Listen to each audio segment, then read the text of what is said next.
La dette publique, encore et toujours la dette publique. Il faut moins de dette publique. Dette publique, dette publique, dette publique. Oui, on a compris. Mais en effet, il y a de quoi la prendre au sérieux, cette fameuse dette publique. Son impact est mondial, et rares sont les pays qui ne sont pas sévèrement touchés.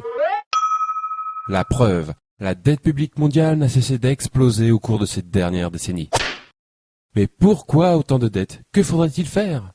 Il faut moins de dépenses publiques. Plus de compétitivité, un plan d'austérité, tout privatiser. Oula, doucement, vous en êtes bien sûr?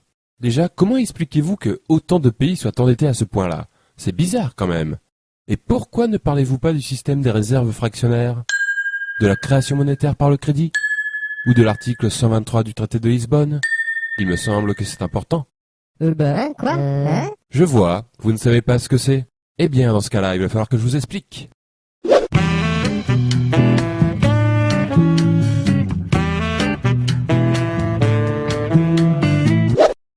L'économie, c'est comme une baignoire. La monnaie est son eau. La règle est de la remplir avec la bonne quantité. Ni trop, ni pas assez. Quand une économie est en croissance, c'est comme si la baignoire grossissait. Il faut donc rajouter de l'eau, c'est-à-dire créer de la monnaie. Donc une première question s'impose. Comment est créée la monnaie? Les robinets de l'économie, ce sont des banques très particulières, normalement publiques, que l'on appelle les banques centrales. Elles peuvent créer et détruire la monnaie à volonté, et donc remplir ou vider l'économie. La monnaie créée par ces banques s'appelle la monnaie centrale. Mais, petite astuce, il existe un deuxième robinet, constitué des banques commerciales, c'est-à-dire les banques privées. Cependant, ce robinet fonctionne d'une manière un peu particulière. Je vous explique. Lorsque l'on fait un emprunt dans une banque, la plupart des gens s'imaginent que la banque donne une partie de l'argent qui est dans ses coffres. Eh bien, pas du tout. La banque va en réalité créer l'argent qu'elle prêtera par une simple écriture comptable. Cet argent sera détruit au fur et à mesure que le prêt sera remboursé. Ce procédé se nomme tout simplement la création monétaire par le crédit.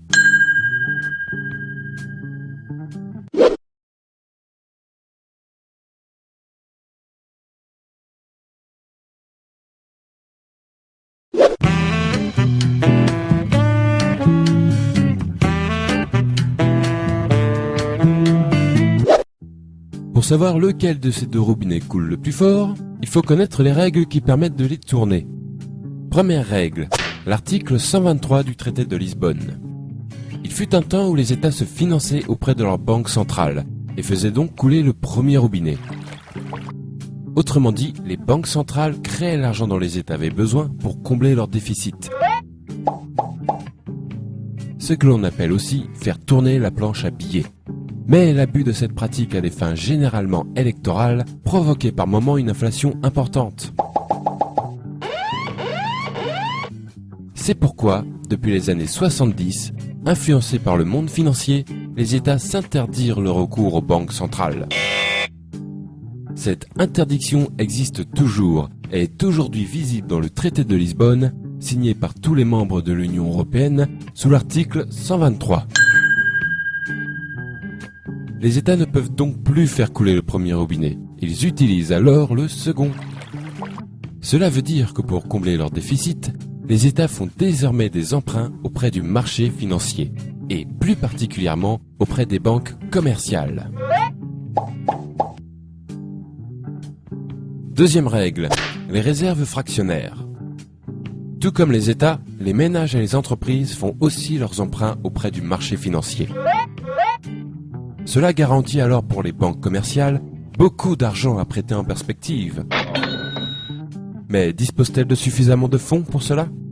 A priori oui, car comme nous l'avons vu, les banques commerciales créent l'argent qu'on leur emprunte. Mais il existe une limite, que l'on appelle le taux de réserve. La création ne peut avoir lieu que si la banque possède une certaine quantité de monnaie centrale. Cependant, cette limite est franchement souple, puisque, au final, les banques commerciales peuvent créer et prêter plus de 6 fois ce qu'elles possèdent en monnaie centrale.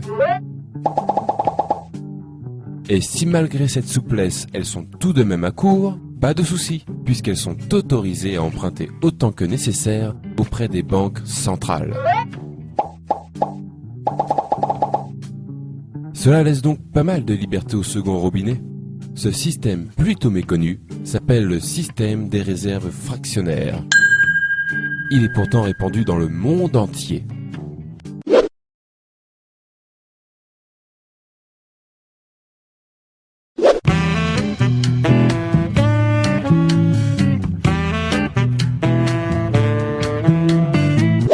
Trêve de robinetterie, revenons à la baignoire. Nous venons de voir que le premier robinet ne sert plus aujourd'hui qu'à alimenter le second. En d'autres termes, la monnaie centrale ne sert plus aujourd'hui qu'un rôle de régulation pour les banques. On peut donc comprendre que la baignoire est alors totalement remplie de la seconde eau. Autrement dit, la totalité de la monnaie en circulation prend désormais son origine dans les crédits accordés par les banques.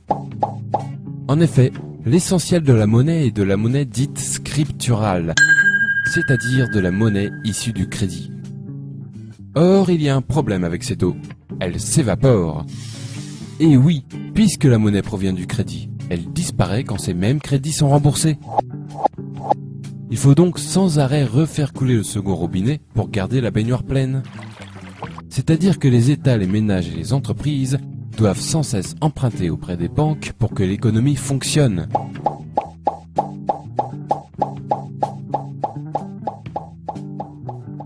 Deuxième problème, cette eau coûte très cher. En effet, les crédits accordés par les banques s'accompagnent d'un taux d'intérêt servant à rémunérer la banque. Il faut par conséquent payer perpétuellement des intérêts sur cette monnaie scripturale qui remplit l'économie. Et je peux vous le dire, cela représente un sacré pactole pour les banques et leurs créanciers.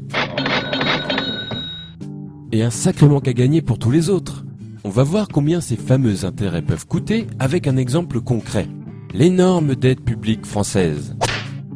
Respectant les règles qui ont été décrites, l'État français ne fait plus appel à sa banque centrale et paye donc des intérêts depuis 1973. Lorsque l'on somme ce qui a été payé en intérêts seul depuis cette date, on obtient le nombre remarquable de 1400 milliards d'euros. Pourquoi remarquable? Parce qu'il est très proche d'une autre somme, la dette publique française actuelle, qui a augmenté sur cette même période de 1350 milliards d'euros. En clair, ce qui fait grossir la dette, ce sont tout simplement les intérêts de cette même dette. Et n'oublions pas qu'il ne s'agit ici que de la dette publique. La dette des entreprises commerciales françaises, par exemple, elle, est aujourd'hui de 7000 milliards d'euros. Les raisons d'un tel florilège de dettes publiques et privées partout dans le monde sont maintenant plus claires. En effet, une grande partie des pays de la planète baignent dans le même bain, à devoir faire des emprunts et payer des intérêts pour faire fonctionner leur économie. Pour rembourser ces emprunts et ces intérêts, il faut faire d'autres emprunts plus importants, qui amèneront d'autres intérêts plus importants aussi. On aboutit donc de cette manière à une dette qui se nourrit d'elle-même, et grossit, grossit, grossit, inévitablement.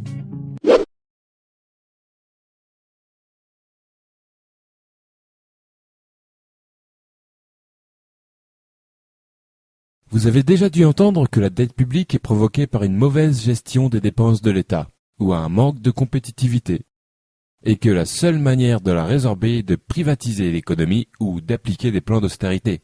Eh bien, sachez que ce sont des conneries.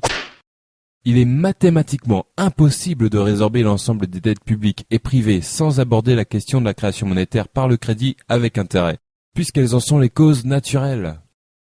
Si vous voulez résorber la dette, le premier prérequis indispensable est d'arrêter de faire couler le second robinet pour remplir la baignoire et d'utiliser plutôt le premier à bon escient. C'est-à-dire limiter le pouvoir de création monétaire aux seules banques centrales. C'est le seul moyen d'obtenir un système monétaire qui n'auto-alimente pas sa propre dette. Il y a une quarantaine d'années, les États se sont interdits l'accès à leur banque centrale, sous prétexte que le premier robinet était parfois utilisé de manière abusive. Nous sommes arrivés aujourd'hui à la situation inverse, où le premier robinet manque cruellement et un autre l'a remplacé, remplissant l'économie de dettes impossibles à rembourser. Tout cela, ne l'oublions pas, au profit des grandes banques et de leurs créanciers. Je trouve déplorable qu'un sujet si crucial ne soit ne serait-ce que débattu par la classe politique, ni ne soit jamais traité dans les grands journaux. Merci de votre attention.